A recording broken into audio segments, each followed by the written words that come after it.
سورہ نور آیت نمبر 34 نحمدہ ونصلی علی رسولہ الکریم اما بعد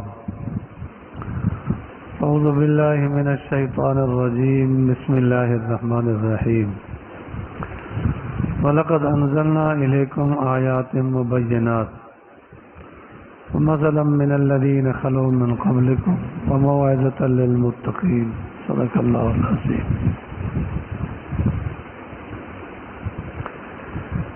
پیچھے آپ نے پڑھا ہے کہ معصیت سے بچیں۔ انسان کے دل میں جو نور پیدا ہوتا ہے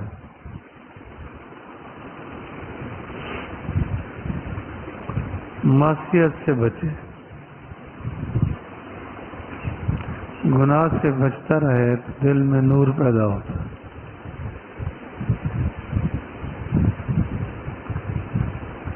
علم عمل ٹھیک ہو، موقع آ جائے تو عدل و انصاف بھی ٹھیک ہو، جب بولے تو سچ بولے، دل میں حقانیت آئے گی۔ باقی مسلمان ہے، دنیا میں مشقتیں تو ہوں گی، مشقتیں ہوں گی۔ سب سے زیادہ اللہ کی محبوب ذات جناب رسول اللہ صلی اللہ علیہ وسلم تشریف لائے۔ آپ علیہ الصلوۃ والسلام نے فرمایا سب سے زیادہ مجھے تکالیف ہوئی۔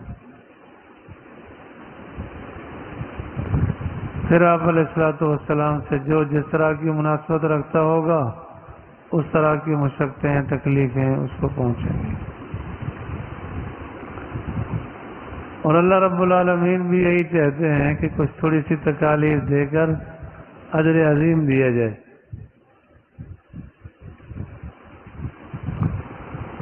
جیسے دیکھا ہوگا کہ کچھ پرندے ہیں، ان کی نا آوازیں بڑی پسند ہیں، جن کی آواز پسند ہے ان کو پنجرے میں بند رکھا ہوا ہے کہ اس کی آواز سنو، پھر سے پھر سنو۔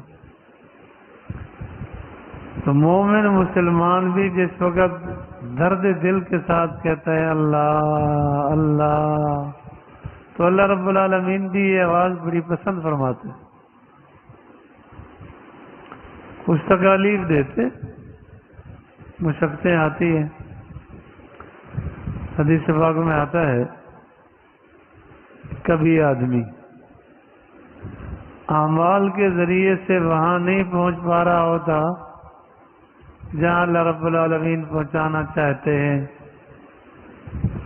تو اللہ رب العالمین پھر تکالیف دے کر وہ اجر دے دیتے، وہ مقام دے دیتے۔ تکالیف جو آتی ہے کبھی تو ترقی درجات ہوتے ہیں اور کبھی آزمائش اور فتنہ بھی ہوتے۔ حضرت حاجی امداد اللہ صاحب رحمۃ اللہ علیہ سے کسی نے پوچھا کہ حضرت جی کیسے پتہ چلے گا کہ یہ ترقی درجات ہے اور یہ آزمائش اور فتنہ ہے؟ فرمایا جب کوئی تکلیف ہو جائے نا تو اس وقت اگر رجوع اللہ بڑھ گیا تو سمجھو یہ ترقی درجات، اور اگر خدا نہ خواستہ ناشکری شروع ہو گئی،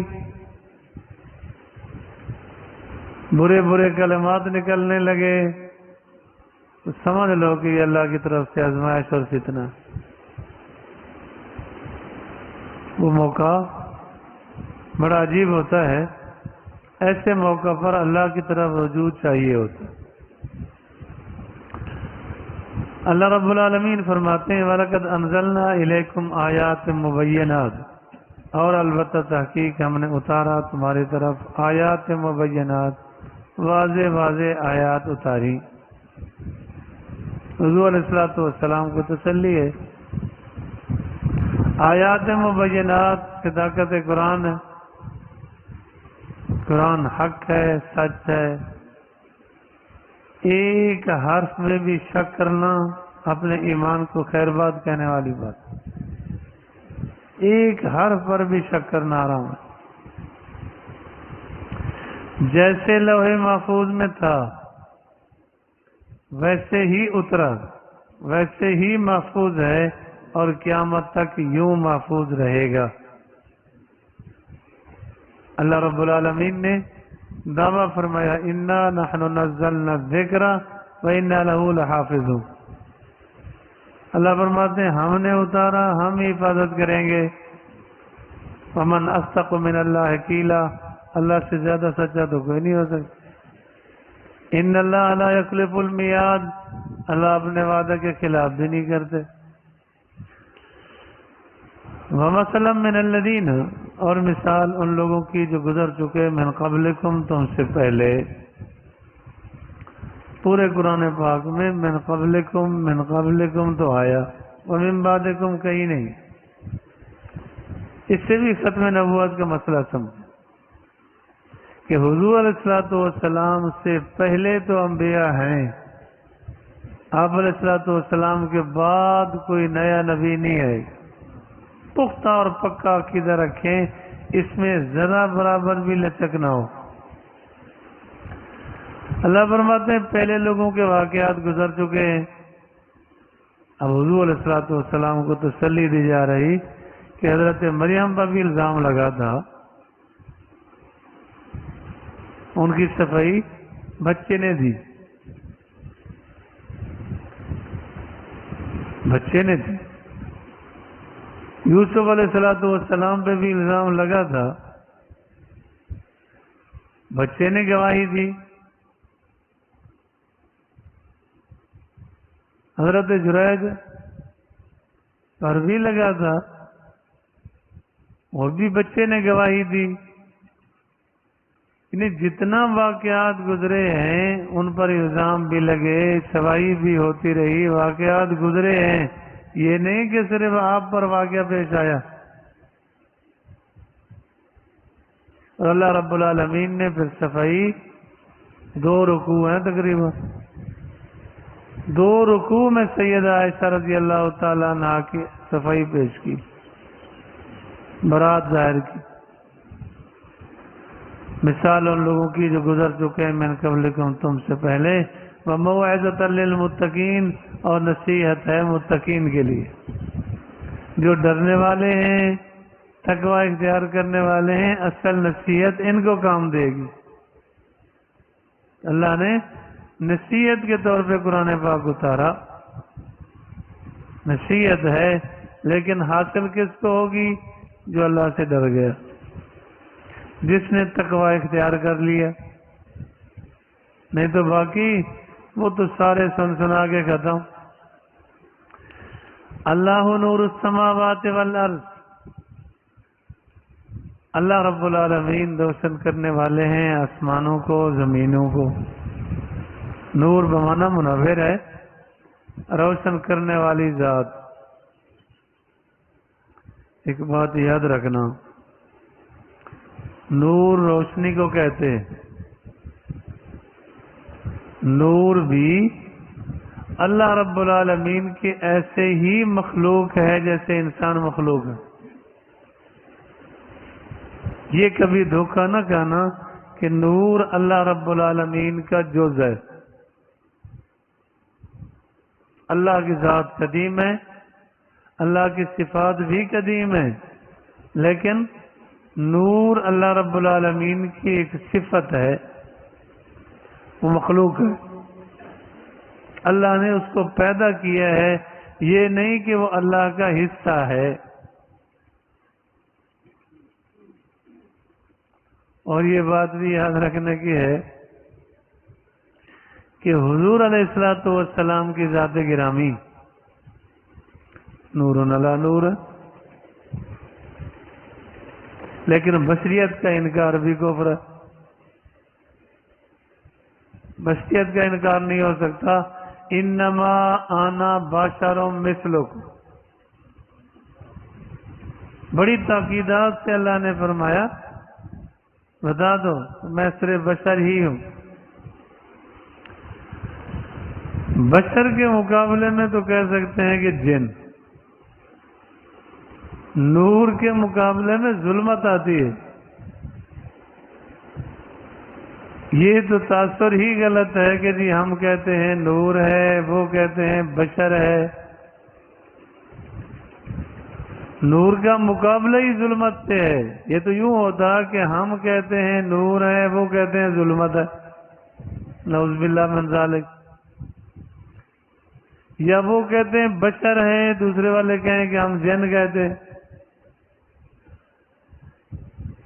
بشر اور چیز ہے، نور اور چیز ہے۔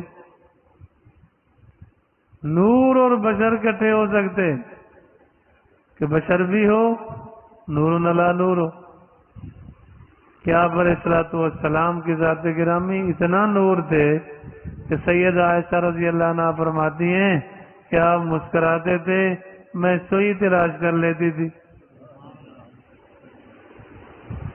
چاند بھی مقابلہ نہیں کر سکتا تھا۔ سچ کہا کسی نے، چاند سے تشبیہ دینا یہ کیا انصاف ہے؟ چاند کے منہ پہ چھائیاں، میرے مدنی کا چہرہ صاف۔ جناب ابو ہریرہ رضی اللہ تعالیٰ عنہ فرماتے تھے کہ آپ علیہ الصلوۃ والسلام کا چہرہ انور دیکھتے تھے ایسا لگتا تھا کہ ان الشمس تجری فی وجہہ، گویا کہ سورج آپ کے چہرے انور میں چلتا ہے۔ نور علی نور ہے، اس کا تو انکار ہی نہیں۔ بات یہ ہے کہ ہم کہتے ہیں حضور علیہ الصلوۃ والسلام بشر ہیں، جن نہیں، فرشتے نہیں، کہ جن اور فرشتے دونوں تو حضور علیہ الصلوۃ والسلام کے تابع۔